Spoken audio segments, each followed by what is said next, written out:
Сакс дэргүүр ажиллуулахын аюулгүй ажиллагаа.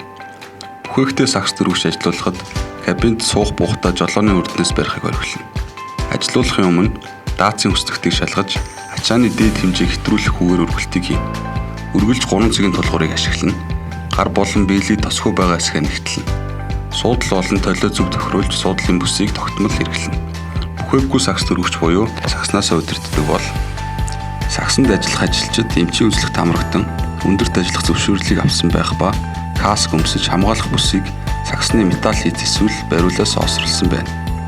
Гар хөл болон толгоогоо гадагш илүү гаргахгүй байх ба нэвтрэх замаа зөв сонгоно. Шаардлагатай гэж үзвэл дохиочонтой ажиллана.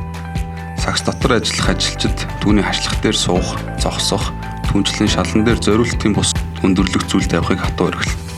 Салхины хурд 10 метрийн өндөрт 10 м/с-ээс хэтрэх, аадар бор орох, цас хорох, эсвэл ман татах зэргээр үзэгдэх орчин хязгаарлагдах, түнчлэн орчны хэм пассворд заасан хэмжээнээс буурах тохиолдолд өргөчийн үйл ажиллагааг зогсооно.